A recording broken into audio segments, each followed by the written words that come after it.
My name is PHYS Johnson, and this is my lab for circuits.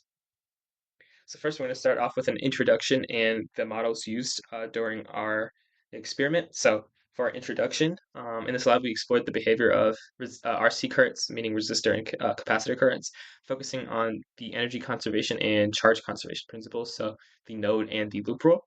The purpose was to use those principles to predict and measure the behavior of circuits with both resistors and capacitors, those being in series and in parallel.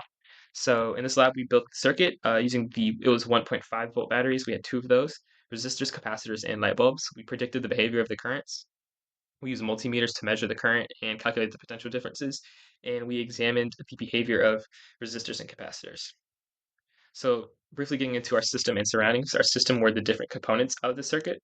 Our surroundings were the external environment, the air around the circuit. A quick preview was that the node and loop rule were accurate, and that the ohms of light bulb is um, proportional to the discharge time. Smaller value takes shorter to discharge. And it was pretty accurate with 1 second per omega. And for our RC value, we did not calculate that due to the limitations of it being in person. So important formulas and concepts used during the experiment. We have the loop rule, which is the sum of all potential differences around the loop should equal zero. And node rule is that the total current into a junction needs to equal the current out of that junction. And then again, also Ohm's law, which is V equals I times R. So a quick walkthrough of what the experiment was. We created multiple circuits in lab using the kit. We measured the voltage and current. We calculated the potential difference, and we observed charging and discharging of the capacitor. And then we would plot that information. So we had two 1.5 volt batteries, a 47 and 100 ohm resistor, a 200 mF capacitor, and two light bulbs. So here are the pictures of the setup. We see on the left we have experiment one with the resistors, and then experiment two on the right with the capacitors and light bulb. So getting into the experiment, in this lab we purely had experiment and we had no code. For experiment one, which is the conservation of charge, for our predicted current using V equals IR or Ohm's law, we're going to solve for I. So it's going to be V over R, which is going to give us 0.02 amps, which is 3 volts divided by 147 ohms.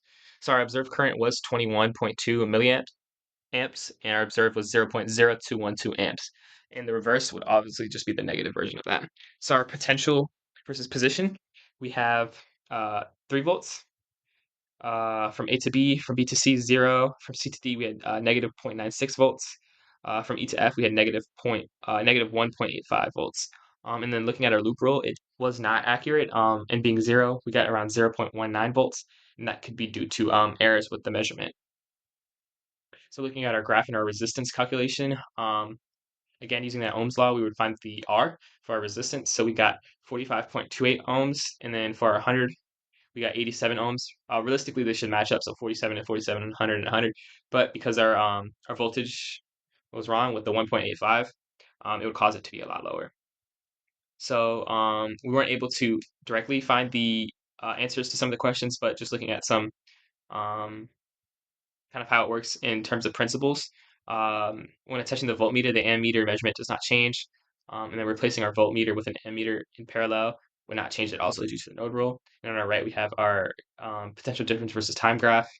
We can see how when it's flat, 0, and then when it has a negative slope, it's negative, and it's going to go from 3 to 0. So experiment 2 was our RC current circuit. Sorry, the light bulb lighted and dimmed very quickly. When the battery was removed, the light bulb brightened again and then goes out, which shows the discharging of the capacitor.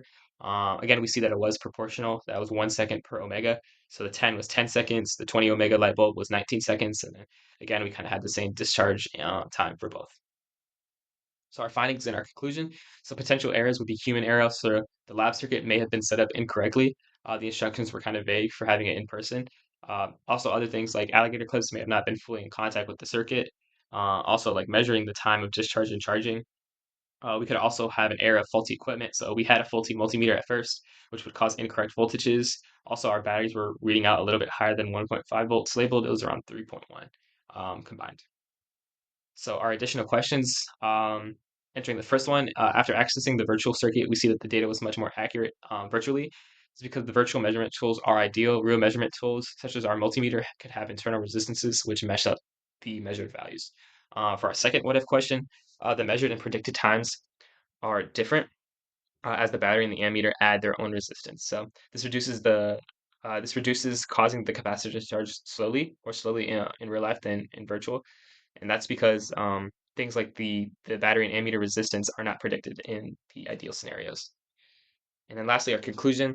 This lab successfully demonstrated the principles of energy and charge conservation at RC circuits. We were able to verify charging and discharging times. We confirmed the node and loop rule. We noted minor equipment errors, and we highlighted practical insights and real-world measurement limitations. Thank you.